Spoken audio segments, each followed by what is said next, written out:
Magistrado Riz, buenas tardes, bienvenido. Gracias por asistir a esta convocatoria. Tiene usted un tiempo de 5 minutos para exponer sus motivos de manera libre. Terminados esos 5 minutos, entonces vendrán las preguntas que le sugerimos que puedan responderlas con brevedad, pero sin que eso limite el desarrollo de sus ideas. En todo caso, siempre terminan. Tiene usted la palabra. Muy buenas tardes, honorable señor presidente de la República. Buenas tardes, honorables consejeros. Tanto el magistrado Fran Soto como yo tenemos raíces vanilejas y dicen que los vanilejos son extremadamente arreglados o económicos. Entonces, presidente, yo le prometo que voy a ser brevísimo, casi tacaño con el tiempo y sus energías y las mías. Voy al grano. Yo inicié mi andadura en el Poder Judicial el 23 de junio del año 1989 como juez de paz del Distrito Municipal de Sabana Larga, en ese entonces del municipio de San José de Ocoa. Duré allí como juez de paz 8 años y varios meses, hasta el día 3 de agosto del año 1997, en que fui designado juez presidente de la Cámara Civil de la quinta circunscripción del Juzgado de Primera Instancia del Distrito Nacional, cargo que serví durante 1 año y varios meses, hasta el día 28 de diciembre del año 1998. Por cierto, el 28 de diciembre cumplo años, así que los que vayan a hacer su regalo, que me lo hagan previamente. Ese día, 28 de diciembre, fui designado por la Suprema Corte presidente de la Cámara Civil de la Corte de Apelación del Distrito Nacional, cargo en el que duré 14 años. Duré desde esa fecha hasta el 1 de noviembre del año 2012, cuando por culpa del magistrado Mariano, que fue mi profesor, me tiró la canana del Tribunal Superior de Tierras. Y ahí tengo 4 años, 8 meses. Aparte de mi actividad jurisdiccional, he escrito algunas obritas. Yo le digo obrita para no pecar de vanidoso. En primer lugar, en materia civil, publiqué en 2 tomos Las incapacidades en el derecho civil dominicano. En materia procesal civil, he dedicado 4 obras al referimiento, entre ellas 2 recopilaciones jurisprudenciales en coautoría con el magistrado Samuel Arias y 2 libros de doctrina, uno publicado por mí solo, uno se llama Del referimiento y otros temas y otro se llama Del referimiento de la teoría y de la práctica. Publiqué siempre en materia procesal civil los medios de inadmisión en el proceso civil dominicano en 2 tomos. Posteriormente publiqué en 3 tomos las demandas incidentales en el proceso civil dominicano. Y finalmente, en coautoría con el magistrado Joaldo Hernández, mi colega del Tribunal Superior de Tierra, publiqué una recopilación de jurisprudencia del Tribunal de Tierras. En el día de ayer, justamente, el editor de nuestros libros, el señor Ángel Potentini, me llamó para decirme que está en proceso de diagramación 4 obras que son el fruto de 20 años de investigación. Una se llama del alguacil y sus actos. Otra, las excepciones en el proceso civil dominicano. Y un manual de referimientos. Y finalmente un trabajo no muy amplio que se va a llamar Consideraciones sobre el derecho civil y el derecho inmobiliario. Creo que he probado que he sido económico, así que me pongo a vuestra disposición. Muchas gracias, magistrado Rick. Pregunta. Josefa. Magistrado Manuel Alexis Rick Ortiz, en verdad, en lo particular, es bastante difícil cuando uno ve jueces como muchos jueces que han pasado por aquí con grandes competencias. Es un poco cuesta arriba hacerle los cuestionamientos debidos para que este proceso pues salga de la mejor manera. Sin embargo, lo que hacemos con ustedes no es más que es como un tanteo de manejo de situaciones especiales con el propósito de los que aspiran, por ejemplo, a la Suprema Corte de Justicia o al Tribunal Superior Electoral. Y nosotros nos quitamos el sombrero ante tanta sapiencia, tantos libros escritos, tantas improntas ya entregadas a la sociedad, que lo que nos resta decir con personas como ustedes, usted y otros que han pasado por esta sala, es preguntarle en términos generales, ¿qué entienden ustedes que pueden ser aportes importantes para cambiar el sistema de justicia en la República Dominicana? Mire, Y usted quisiera que se refiriera a la parte inmobiliaria, para el área que usted se ha especializado y que más libros ha escrito recientemente, por supuesto. Bueno, en puridad yo me he dedicado más al derecho civil porque yo soy recién llegado a la jurisdicción inmobiliaria. Pues como usted se sienta cómodo en cualquiera de ellas, o en términos generales. Mire,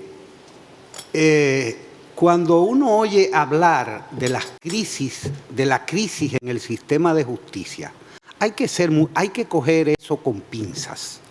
Porque yo siempre he dicho que el mal, la enfermedad no está en la sábana, sino en el enfermo. Nosotros tenemos que partir de una crítica sistémica. Me explico. Primero, nosotros tenemos una codificación que en su momento fue una codificación revolucionaria porque era el pensamiento, era la ideología de la burguesía francesa que estaba emergiendo. Y por eso los códigos napoleónicos hicieron furor en Europa. Entonces, pero ya para nuestra realidad son códigos viejos. Y lo mismo puedo decir del Código Penal, puedo decir del Código de Comercio, puedo decir del Código Procesal Civil. Entonces, ¿qué hemos hecho nosotros? Nosotros lo que hemos hecho sobre ese cuerpo legislativo es poner remiendos.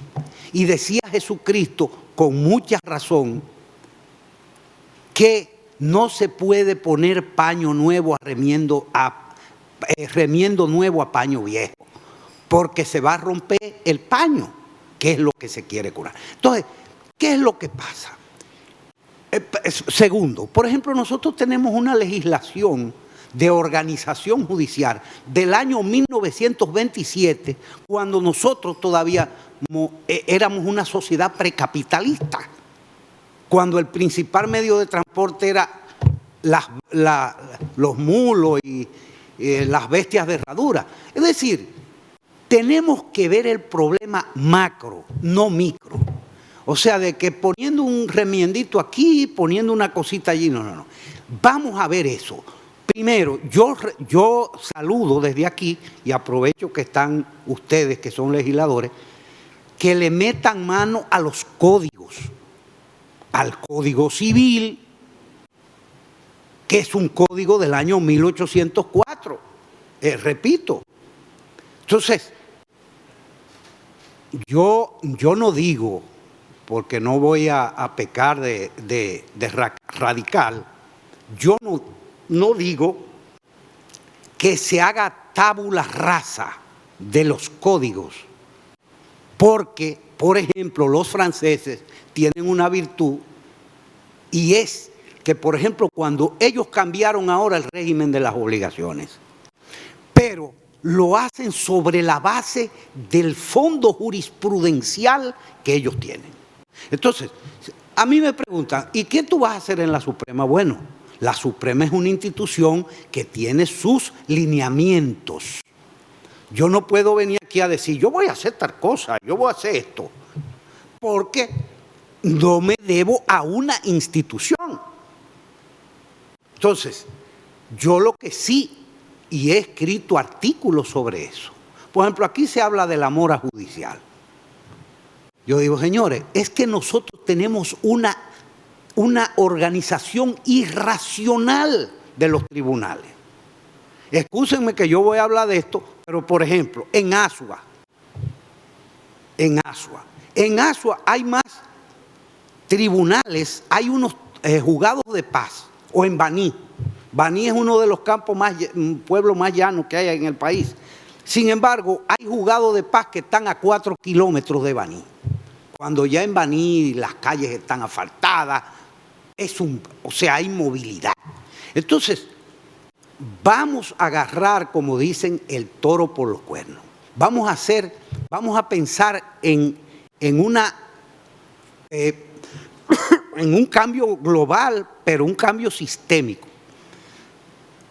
A mí cuando como juez me hablan de que mira que la mora, yo no me preocupo por eso, porque a nosotros, por ejemplo, voy a hablar ahora del Tribunal de Tierras. El grito, cuando yo voy a hacer inspecciones que acostumbro a hacer en la región sur, que es la que me toca, que voy a San Juan y magistrado, mire que nos falta personal, que no tenemos abogados ayudantes. O sea, es un problema de fortalecer y de reordenar. En estos días se habló de reordenamiento territorial. Yo hablo de reordenamiento judicial. Para comenzar, porque usted puede iniciar hoy un programa de descongestionamiento, pero al año siguiente estamos en lo mismo, o estamos en lo mismo. De manera que no sé si esta explicación satisface sus... Muy bien, muchas gracias. Muy bien. Muy buenas tardes, magistrado.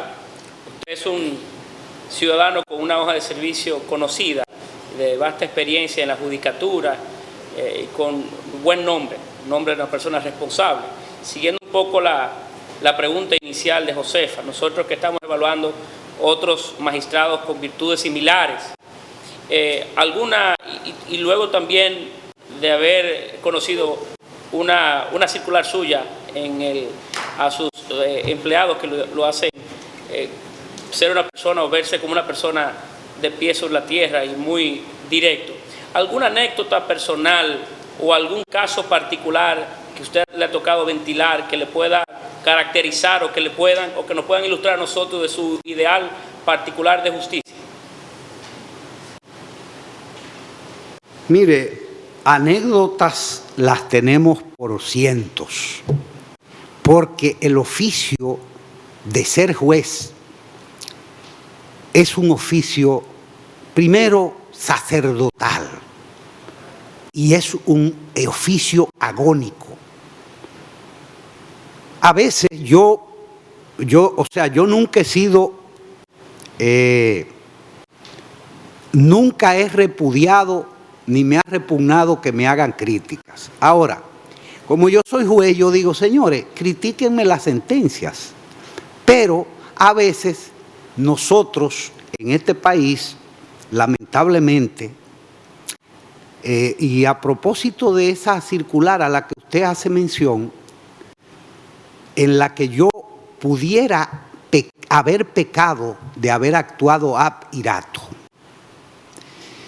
Mire, lamentablemente en el medio nuestro hay muchas lenguas que hacen gárgaras con el nombre, la honra y la imagen de la gente. Entonces, ¿qué resulta? El único título de nobleza que tenemos muchos servidores judiciales es un poquito de decoro, un poquito de dignidad.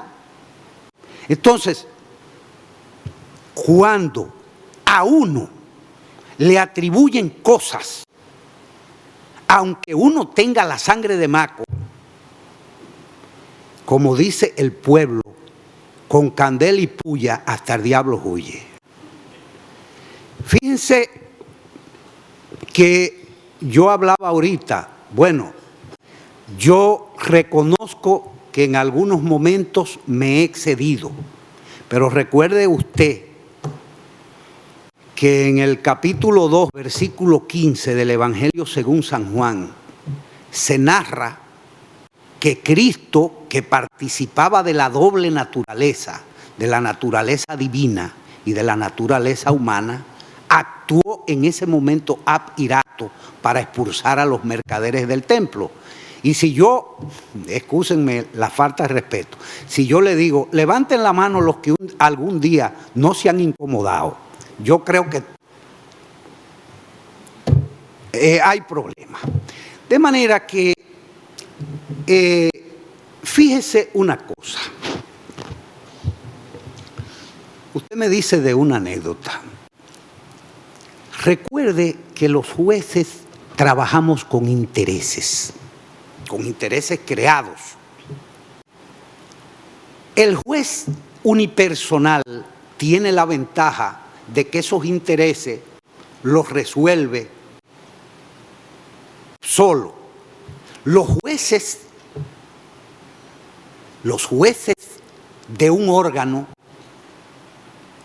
tienen que debatirlo entre ellos. Yo desde muy joven comencé a percibir lo que eran los intereses, porque en la región de la que yo provengo había un zapatero que una vez le preguntaron, fulano, ¿y si tú un día llegas a ser presidente de la República, cuál sería tu primera medida? Dice, cierro todas las fábricas de tenis y de ñapa cierro las tiendas que los venden. Es decir, cada quien tiene su punto de vista, lo tienen las partes que van a un proceso y lo tienen también en cierta medida los jueces, porque cada juez puede tener un sistema diferente de interpretar. Entonces, ¿qué resulta? También en los colegiados, en los órganos colegiados, hay muchos temperamentos, hay muchos egos, incluyendo el mío. Y a veces esos egos se revuelven, porque muy propio de la condición humana es que hay mucha gente que entiende que tiene el monopolio de la sabiduría y no hay quien les rebata. Entonces, es difícil, y yo lo digo porque he sido presidente de 2 organismos, es muy difícil porque hay que hacer conciencia, siempre se lo digo a mis estudiantes y a mis compañeros. El libro de lo que nosotros ignoramos es mucho más voluminoso que el libro de lo que nosotros conocemos. Muchas gracias a usted, senador. Por último, presidente. Tómate el tiempo que queda. Sí, por último, si solamente desde el punto de vista académico, pues no quisiera que luzca que mi pregunta pudiera enfrentarlo a ningún otro interés. Si fuera usted a cambiar alguna jurisprudencia de la Suprema Corte de Justicia actual, ¿cuál sería y por qué? ¿Alguna línea jurisprudencial? ¿Sobre algún tema particular? Mire, gracias. Si uno revisa los diferentes criterios que se recogen en las recopilaciones jurisprudenciales, yo pienso que hay muchas cosas que se pueden mejorar, otras que se pueden enmendar. Ahorita alguien hablaba de la nomofilaquia, que es la tutela de la norma por la doctrina jurisprudencial. Yo nunca he creído que la jurisprudencia deba ser un dogma, porque definitivamente la jurisprudencia la hacen los hombres. Y solamente en un universo de ángeles o de dioses se podía tener sentencias perfectas. Ahora mismo yo pudiera decirle, por ejemplo, que bueno, ya eso sería un asunto legal, pero la interpretación que ha dado la Suprema Corte de Justicia sobre el artículo 12 con relación a las ordenanzas del juez de referimiento, el recurso de casación es suspensivo, pero salvo en materia de habeas corpus y en materia de amparo. Pero yo digo, y en materia de referimiento, sí tiene que ser, precisamente porque si no aplicamos a eso el principio de razonabilidad, que es un principio constitucional, el instituto del referimiento pierde toda la razón de su ser.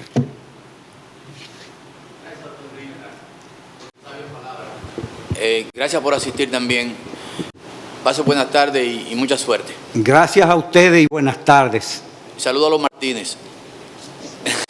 Están contentísimos, presidente.